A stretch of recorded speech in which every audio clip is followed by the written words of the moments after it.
Uma boa noite a todos os irmãos. Sejam todos bem-vindos ao Centro Espírita Caminho da Luz. Antes de realizarmos a nossa atividade aqui, eu convido a todos para que levemos nosso pensamento a Deus, nosso Pai Maior, a Jesus, nosso irmão e mestre, pedindo humildemente pela intercessão dos bons espíritos que aqui se fazem presentes, que eles nos intuam bons fluidos, bons pensamentos, que recebamos as benesses do plano espiritual superior, que cada um aqui presente possa encontrar aquilo que veio aqui buscar e que todos nós possamos sair daqui hoje melhores do que quando entramos. Assim seja.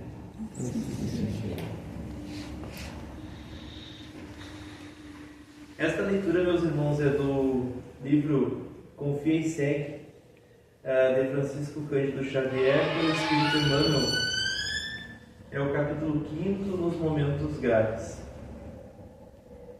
Diante de alguma desilusão que te impulsione a perder o incentivo para o trabalho, diante da incerteza que te visite, apontando-te as tentações e os riscos que te ameacem, diante de mudanças imprevistas que te obriguem a pensar e a deliberar sem a escola de afetos, com os quais já não contas, diante da crítica destrutiva que te induz a desistir de cooperar na oficina do bem, diante de seres queridos que te deixem a sós, sem comiseração por tua sede e necessidade de companhia, diante de palavras impensadas, partidas de pessoas estimáveis, que te façam mergulhar no poço da amargura, diante de corpo doente e abatido que te lance o pensamento no deserto da tristeza e da insegurança, quando a morte reduzir ao silêncio a voz daqueles que se te fazem queridos, quando qualquer sofrimento te abale os recessos da própria alma, entrega-te à fé, refugia-te em Deus, pensa em Deus, confia em Deus e espera por Deus, porque, acima de todas as tempestades e quedas, tribulações e desenganos, Deus te sustentará. Então, meus irmãos, hoje o nosso tema escolhido é sobre, na verdade, é um resumo desta obra Evolução em Dois Mundos, de Francisco Cândido Xavier. Essa obra eu a considero bastante importante porque ela foi psicografada no ano de 1958 e publicada em 1959. E ela é um tratado sobre evolução, falando em dois mundos, porque fala ao mesmo tempo das transformações que iam ocorrendo no planeta, no nosso planeta Terra, e ao mesmo tempo as transformações que iam ocorrendo no plano espiritual, para que aqui fosse possível surgirem nós, seres humanos, enquanto espíritos encarnados. Como ocorreu todo esse processo? E também algo incrível é que essa é mais uma das obras que foram psicografadas por dois médiuns de forma simultânea. O espírito André Luiz, ele utilizou Chico Xavier e Valdo Vieira. Um deles psicografou as páginas pares e o outro as páginas ímpares, em dias diferentes da semana, que eu considero um fenômeno extremamente importante para nós compreendermos a magnitude da mediunidade de Chico Xavier. E em se tratando da evolução do ponto de vista social, a evolução da humanidade, existe uma outra obra que se chama Caminho da Luz, que também é belíssima. E essa foi ditada pelo Espírito Emmanuel a Chico Xavier, que em outro momento, se tivermos a capacidade, vamos trazer aqui para compartilhar com os irmãos também. Além desta obra, é claro, eu gosto de me basear nas obras básicas, então eu também fiz a minha pesquisa no Livro dos Espíritos e a Gênese de Allan Kardec, no capítulo que trata sobre a Gênese espiritual, como se formam os espíritos e como eles vêm para a Terra. Interessante também que Allan Kardec, no Livro dos Espíritos, publicado em 1857, trata já do tema evolução. Inclusive, alguns tópicos eu vou citar aqui. E o mais interessante é que a teoria da evolução do ponto de vista material, ela foi publicada por Charles Darwin em 1859, para ver como o conhecimento ele caminha nos dois mundos e ele é destinado a diferentes mentes, a grandes gênios, para que nós nos sirvamos depois deles. Esta imagem, meus irmãos, é da nebulosa Carina. As nebulosas são nuvens de poeiras e gases. Elas contêm centenas, milhares de anos-luz. Para nós termos uma ideia, um ano-luz é uma medida de distância onde as partículas que viajam na velocidade da luz, 300 mil quilômetros por segundo, essa distância é percorrida em um ano. Então, se nós pudéssemos utilizar como exemplo aqui o salão aqui da nossa casa espírita, o que seria uma nebulosa diante do universo inteiro? Se fosse aqui o nosso salão, uma nebulosa seria apenas aquele pontinho vermelho que eu estou projetando ali na tela. Isso seria uma nebulosa. E ainda assim, ela é infinitamente maior que os sistemas, conjuntos de estrelas e planetas girando ao seu redor. E qual é a função das nebulosas? Elas possuem matéria cósmica que se aglomera, gerando calor e pressão, e elas são berços de criação dos planetas, das estrelas, das constelações e das galáxias. E aí, se nós perguntássemos para o astrônomo estadunidense Carl Sagan de onde nós viemos, ele nos diria: somos todos poeira das estrelas. Agora, se nós perguntássemos para o espírito Augusto dos Anjos, na obra Parnaso del Túmulo, de onde viemos, ele nos diria, enquanto acompanhamos a animação, das eras remotíssimas, das substâncias elementaríssimas, emergindo das cósmicas matérias, venho dos invisíveis protozoários, da convulsão dos seres embrionários, das células primevas das bactérias. Venho da fonte eterna das origens, no turbilhão de todas as vertigens, em mil transmutações fundas e enormes. No silêncio da mônada invisível, do tetro e fundo abismo negro e horrível, vitalizando corpos multiformes. Sei que sofri e que sou oriundo do trabalho telúrico do mundo, da terra ao imenso e vultoso abdômen. Sofri desde as imensas torpitudes, das larvas microscópicas e rudes, a infinita desgraça de ser homem. Na terra fui apenas terrível presa, simbiose da dor e da tristeza durante penosíssimos minutos. A dor, essa tirânica incendiária, abatia minha vida solitária, como se eu fosse bruto entre os mais brutos.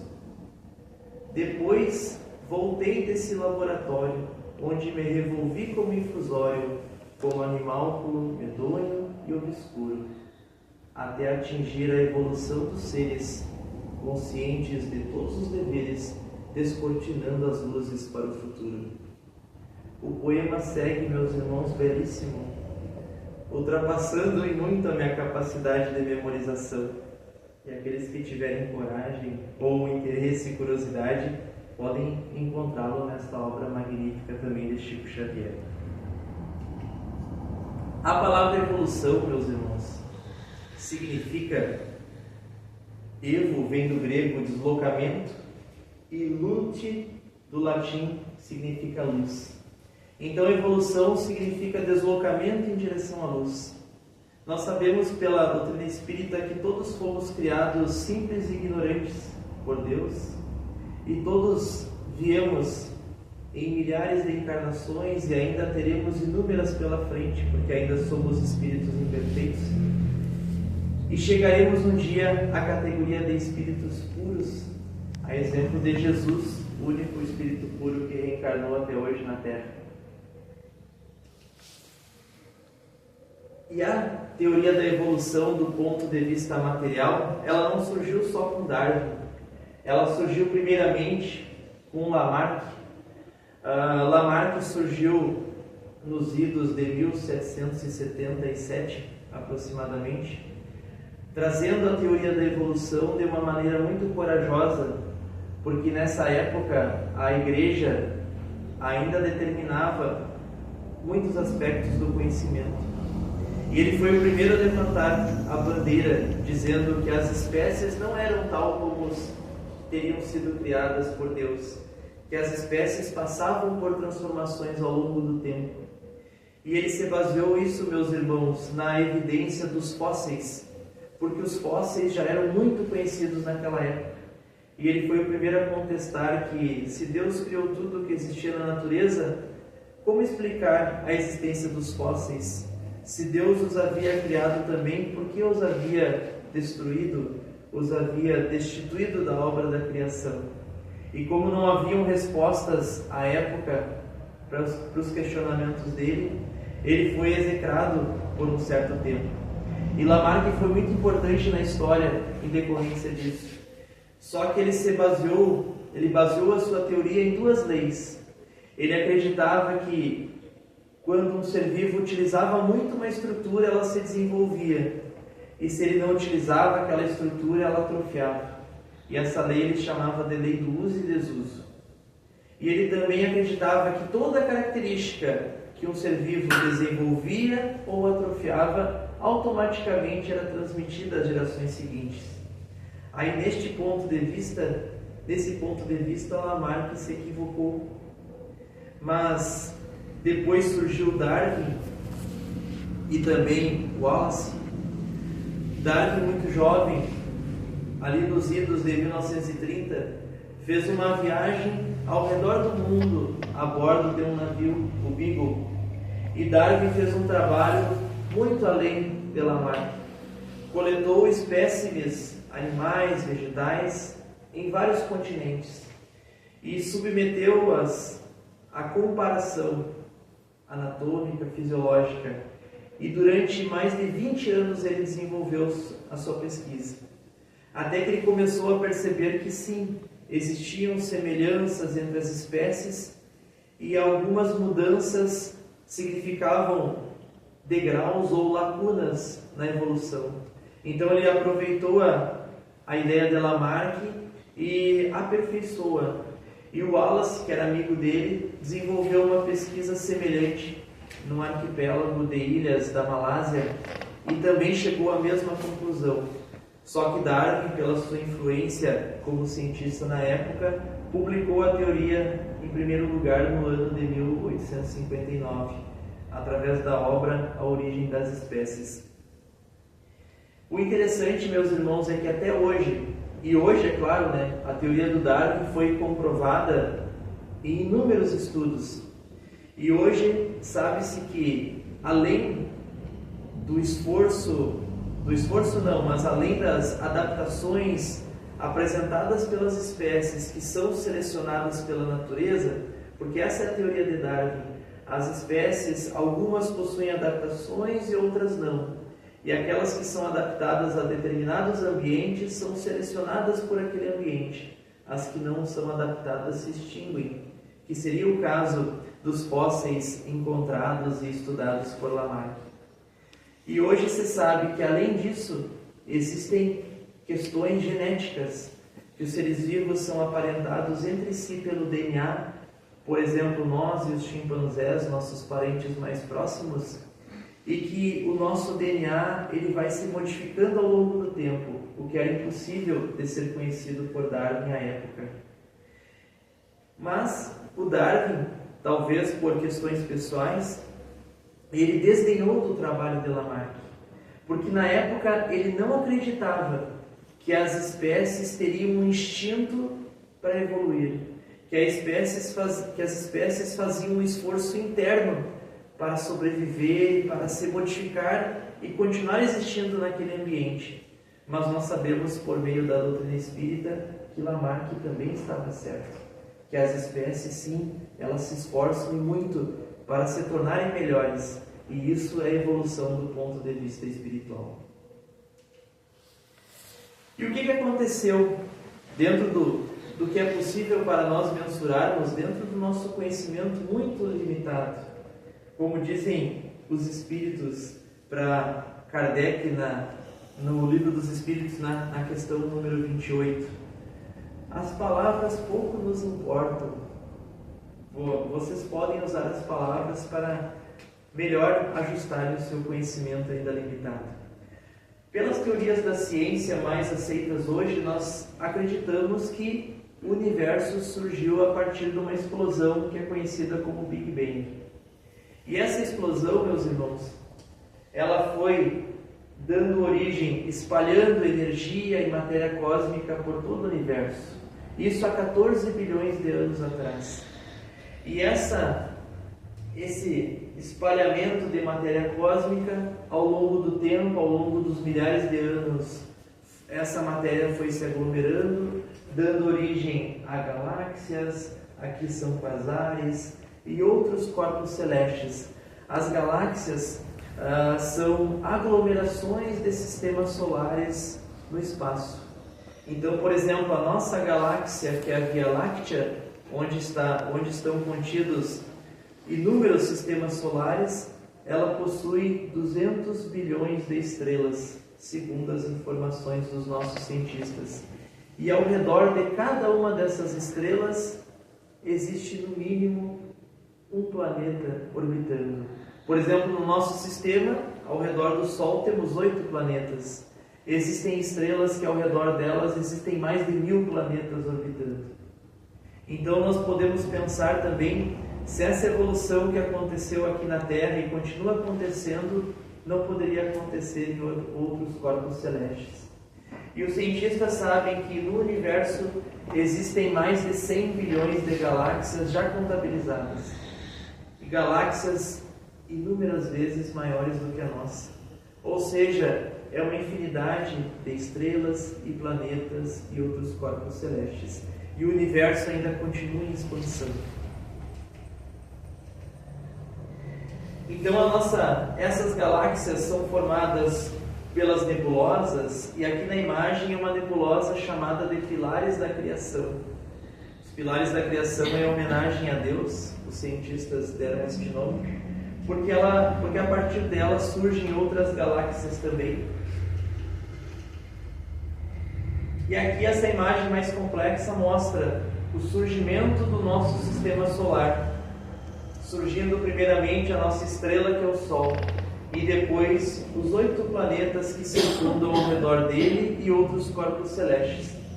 Aqui, meus irmãos, o planeta Terra, nos seus primeiros momentos de existência, como um aglomerado de rocha incandescente, lava vulcânica, depois passando por um processo de resfriamento, e aqui chegando o primeiro momento de colonização por seres vivos, o período chamado de Cambriano, quando existia no planeta Terra, mergulhado nos oceanos que aqui existiam em maior quantidade, já que o continente, animais invertebrados, algas e seres microscópicos.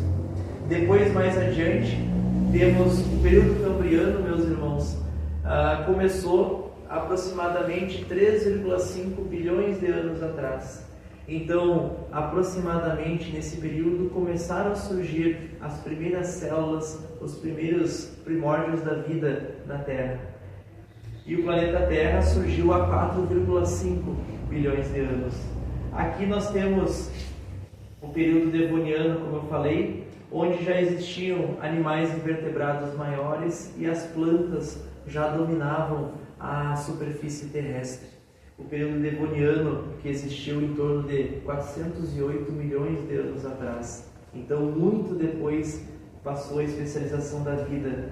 Aqui, o período Triássico, onde foi a era dos dinossauros, que depois, há 65 milhões de anos atrás, segundo uma das teorias que acreditam na forma de extinção deles, um asteroide caiu na Terra, causando a morte deles e a sobrevivência de seres que eram considerados mais adaptados.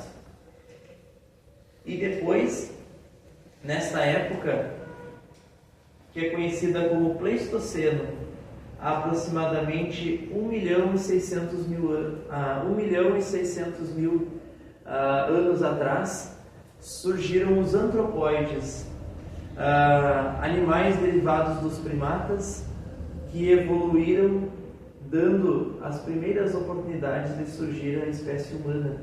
E aí nós tivemos o Australopithecus, aquele primeiro homem das cavernas que era parecido mais com os nossos parentes próximos, os chimpanzés. Temos o Homo habilis, que é aquele que dominava as ferramentas de pedra e o fogo. E ali o homem de Neandertal, que migrou posteriormente para a Europa, até chegarmos na nossa espécie, o Homo sapiens. Isso tudo se deu em torno de 10, 12 mil anos atrás, o surgimento do Homo sapiens, propriamente dito. E aqui segue a imagem, onde nós pensamos que a Terra continuará existindo, mas chegará um momento, como nós acompanhamos lá em cima, que o Sol deixará de existir. E isso será daqui a 7 bilhões de anos. E quando o Sol deixará de existir, ele se tornará uma nebulosa planetária. Fornecerá sua matéria para o surgimento de outros corpos celestes. E a Terra também deixará de existir. Mas nós sabemos pela doutrina espírita que mesmo que o nosso planeta acabasse hoje, não haveria nenhum problema para nós. Como diria Chico Xavier, se o nosso planeta acabar hoje, a espiritualidade imediatamente nos arranja outro para reencarnarmos. Então nós continuaremos reencarnando em outros corpos celestes, de acordo com o nosso esforço e a nossa evolução moral.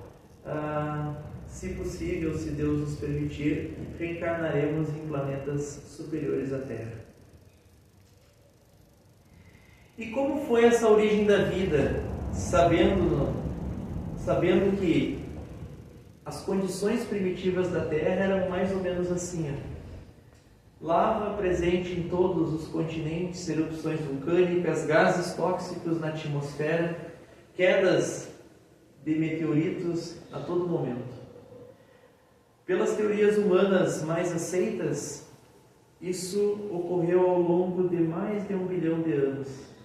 O planeta Terra foi resfriando, e aí esses gases evaporavam, se combinavam na atmosfera e se precipitavam na forma de chuva ácida. E isso ocorrendo ao longo de milhares de anos, foi resfriando a superfície do planeta. As erupções vulcânicas foram diminuindo e conforme se formou a nossa atmosfera, as quedas de meteoritos também foram diminuindo, porque a nossa atmosfera nos protege das quedas dos meteoritos, que são pequenas rochas que vêm do espaço. E quando o planeta Terra resfriou totalmente, aquela chuva que já não era tão ácida começou a formar os nossos primeiros oceanos na superfície. E aqui nessa imagem nós já vemos ali uma manchinha esverdeada, simbolizando os primeiros micro-organismos que surgiam. É claro que as teorias humanas, elas tentam de alguma forma explicar como a vida surgiu na Terra. Mas o que é mais aceito, meus irmãos, é que ao longo dessa evaporação e precipitação, surgiram substâncias que se combinaram nos oceanos, formando as primeiras proteínas. E essas proteínas depois foram englobadas por membranas e depois se tornaram as primeiras células. Essa teoria foi proposta no ano de 1920 por Alexander Oparin e foi comprovada através de um experimento em 1953 por Stanley Miller. Mas é claro que para nós fica muito difícil entender como que proteínas que se aglomeraram no oceano formaram células que são estruturas vivas. E aí vem André Luiz nos explicar isso. André Luiz nos fala que, é claro, nós não temos só matéria do ponto de vista corporal, orgânica, nós temos também a matéria espiritual. E foi a incorporação dessa matéria espiritual que deu essa vitalidade à matéria orgânica. Então tudo começou, meus irmãos, por pequenas partículas que eram os átomos, e esses átomos se combinando, formando átomos mais complexos, átomos simples formando átomos mais complexos, se juntando com outros átomos complexos, deram origem a essas moléculas orgânicas, as proteínas.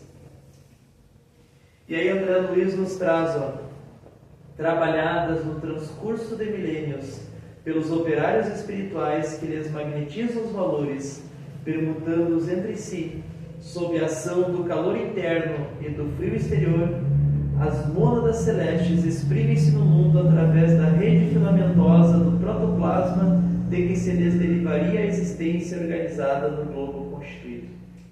Essa informação se encontra aqui na página 34. O que quer dizer isso, meus irmãos? Não nos assustemos. O que são as mônadas celestes que o André Luiz nos traz? No universo inteiro existe um fluido, uma energia que emana de Deus, que para nós espíritas é chamada de fluido cósmico universal. Aí o fluido cósmico universal que cria tudo aquilo que nós vimos na animação anterior, as nebulosas, as galáxias, tudo no universo é criado a partir do fluido cósmico universal. Como é criado? Isso só cabe a Deus. Nós somos espíritos inferiores, não podemos ter a capacidade de imaginar isso. Mas dessa emanação do fluido cósmico universal surgem princípios energéticos que vêm para o nosso planeta e para inúmeros outros planetas. E esses princípios energéticos se ligam aos seres vivos, dando a eles vitalidade. E esse princípio, André Luiz chama nesse livro de mônadas celestes. Aí nós vemos na sequência aqui um outro capítulo, um outro item onde ele fala da formação das algas. Assim como nós vimos naquela imagem, aquela manchinha verde ali surgindo nos oceanos primitivos da Terra. Nós sabemos que aquelas manchas verdes já eram algas, organismos unicelulares, mas extremamente complexos, que surgiram, de acordo com a ciência terrena, por essa aglomeração ao acaso que aconteceu nos oceanos. Mas aí André Luiz nos traz a informação que vírus estavam presentes nos oceanos. E existem teorias humanas que acreditam nisso também. E esses vírus, os vírus, meus irmãos, para quem não sabe, são micro-organismos que não são seres vivos. Os vírus, eles se comportam na natureza como um mineral qualquer. Eles são formados por proteínas e dentro deles, dentro dessa cápsula, isso aqui é um exemplo de vírus, é claro, existem inúmeros, existe um material genético ali dentro. E aí quando os vírus eles entram nas células ou entram em contato com seres vivos, eles se tornam um ser vivo. Eles são ativados quando entram numa célula. Então eles utilizam toda a estrutura interna da célula para produzirem substâncias para eles mesmos. E é assim que alguns vírus causam as doenças na gente. Então aqui no livro, André Luiz fala que os vírus se combinaram dentro dessas células primitivas, dando origem às primeiras bactérias, dando a elas a capacidade reprodutiva e as algas unicelulares e a outros organismos unicelulares que posteriormente dariam origem aos animais invertebrados. Onde ele fala no capítulo 3, surgem os vírus e com eles surge o campo primacial da existência. Das células simples, que são as bactérias, surgiram células mais complexas, as algas, que deram origem às plantas, e os protozoários heterótrofos, que originariam futuramente os animais. Então o que nós devemos pensar? Que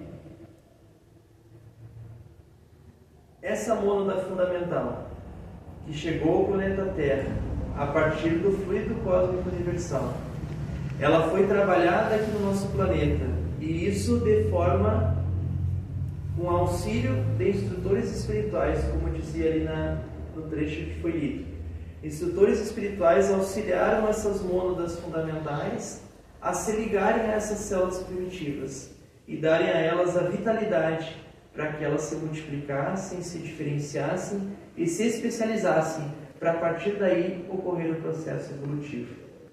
E aí, André Luiz tem outro capítulo que se chama Automatismo e Herança, onde ele diz, ao longo da atração no mineral, da sensação no vegetal e do instinto no animal, vemos a crisálida de consciência construindo as suas faculdades de organização, sensibilidade e inteligência, transformando gradativamente toda atividade nervosa em vida psíquica.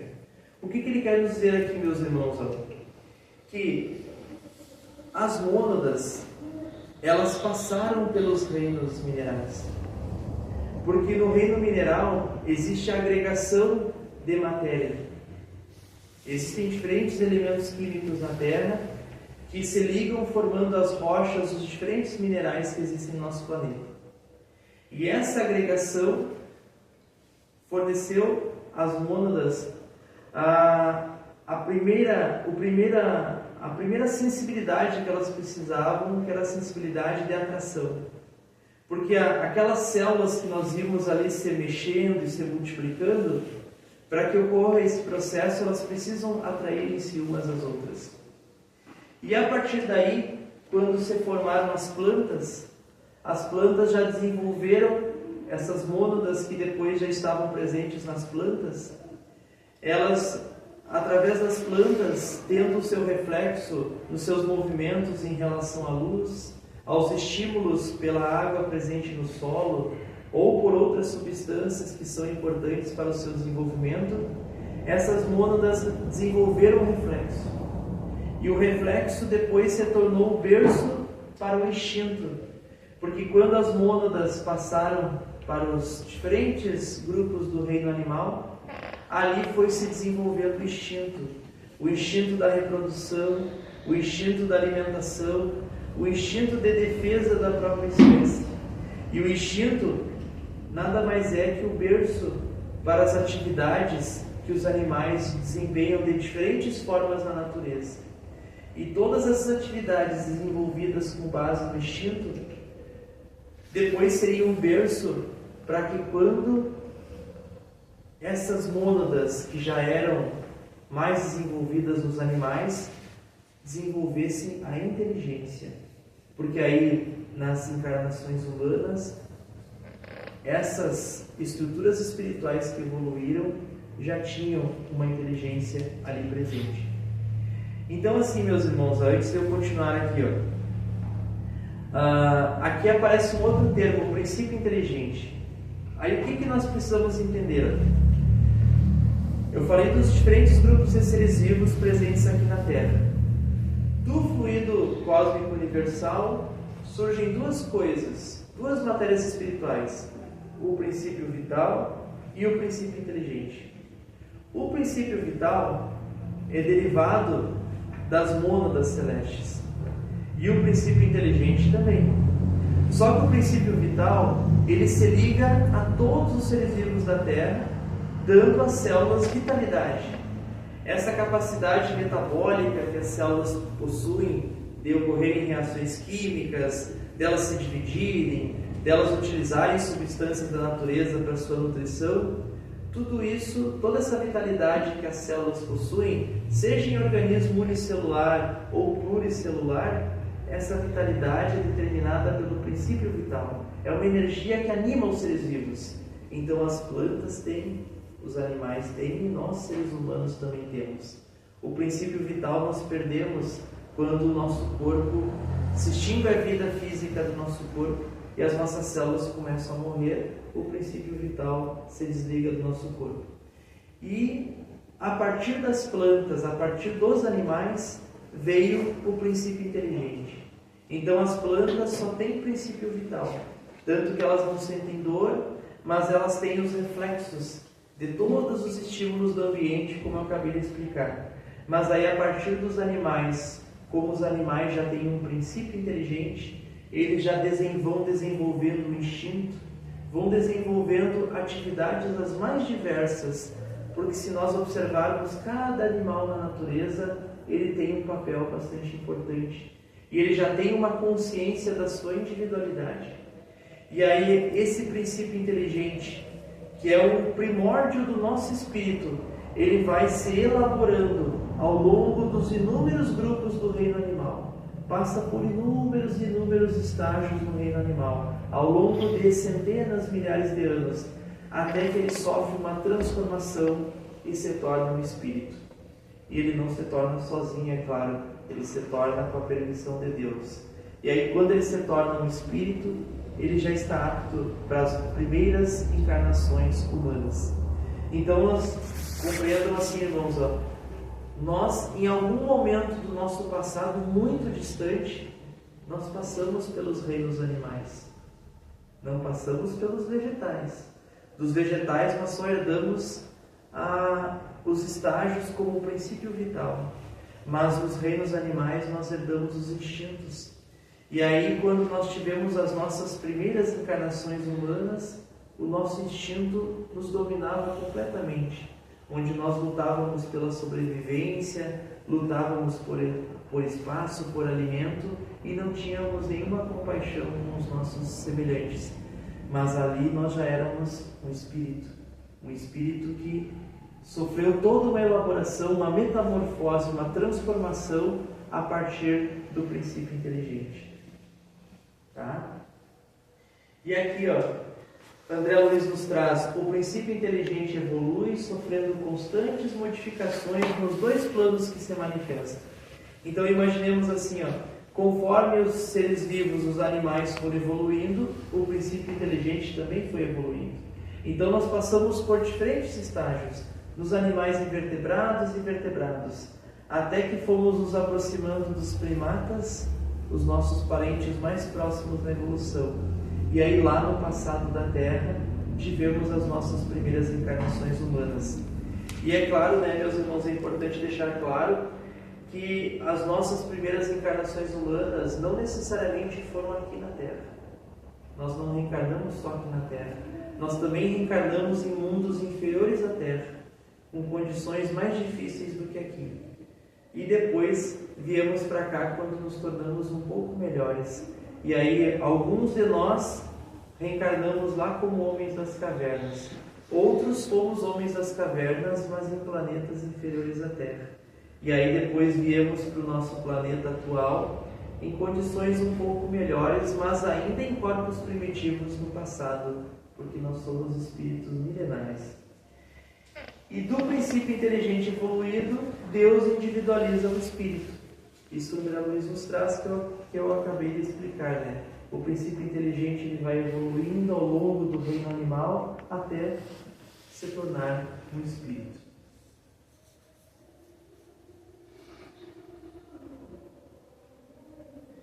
Eu vou ler aqui uma questão, a 607 do Livro dos Espíritos.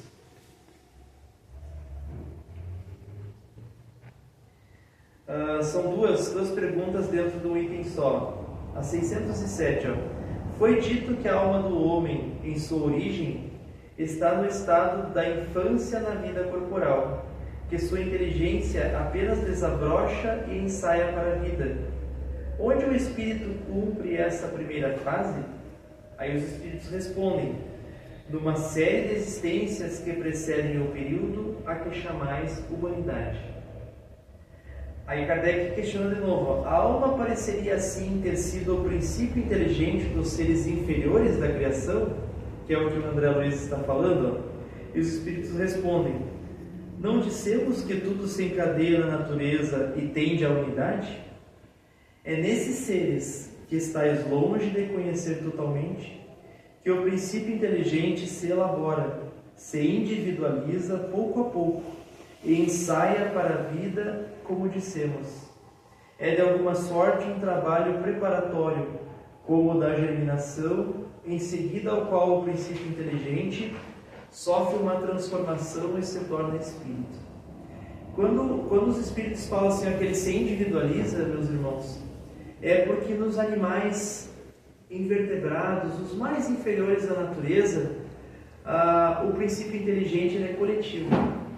Então, por exemplo, em alguns insetos, em alguns vermes, um princípio inteligente está conectado a vários corpos animais. Então, formigas, por exemplo, ali o princípio inteligente é coletivo, ele pertence àquela coletividade de formigas. Então, não necessariamente vai morrer uma formiguinha, automaticamente o princípio inteligente ele desaparece. Ele continua conectado às outras, tanto que elas desempenham todas as mesmas tarefas. Isso seria um indício desse princípio inteligente coletivo. E um detalhe importante que eu preciso dizer agora, né? Tá, mas isso seria um tipo de reencarnação? Não.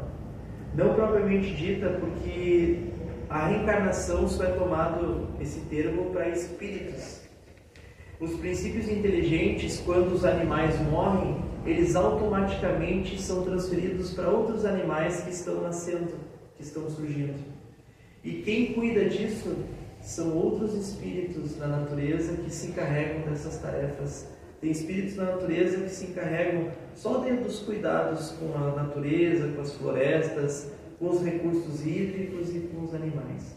Então, quando um animal morre, automaticamente o princípio inteligente passa para outro. E assim o princípio inteligente vai passando por experiências, vai se elaborando, até ele se tornar totalmente individualizado para reencarnar em animais superiores, que são os mamíferos, e futuramente se transformar em espírito. É então que começa para ele o período de humanidade, e com ele a consciência de seu futuro, a distinção do bem e do mal e a responsabilidade dos seus atos. Como depois do período da infância vem o da adolescência, depois da juventude e, enfim, a idade madura. E aí segue a resposta.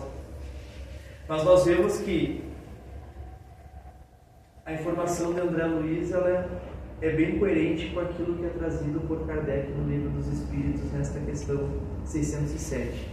Então nós trazemos alguma coisa do mineral, a atração lá do mineral, a vitalidade do vegetal através do princípio vital, os reflexos com o ambiente, os estímulos do ambiente, o instinto do animal como um princípio inteligente. E depois, quando nos tornamos espíritos, desenvolvemos o nosso senso de inteligência. E na Gênese, meus irmãos, no capítulo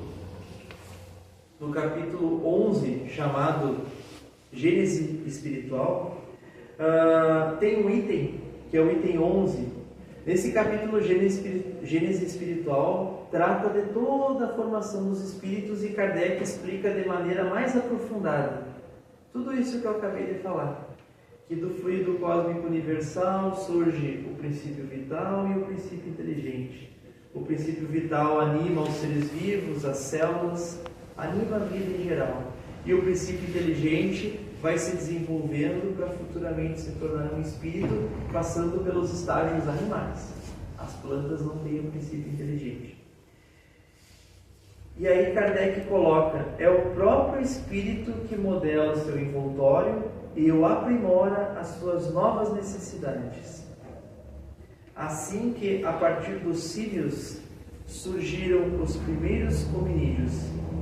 Então, e esse item aqui, ó, faixas inaugurais da razão, é trazido aqui na obra Evolução em Dois Mundos por André Luiz. Então imaginemos, irmãos, que no passado, aqui na Terra, ou de repente um planeta inferior à Terra, todos nós passamos por esse estágio aqui, em que lutávamos apenas pela nossa sobrevivência, que não tínhamos nenhum apego com aqueles nossos semelhantes que nos rodeavam, que no máximo nós nos agrupávamos, nos reuníamos em grupos para caçar e para nos defender de predadores e de grupos estranhos ao nosso. Mas a partir daqui, foram começando os instintos de maternidade, os instintos de cuidado um com o outro, os instintos de procurar abrigo e futuramente pensarmos em estabelecer uma morada em determinados locais.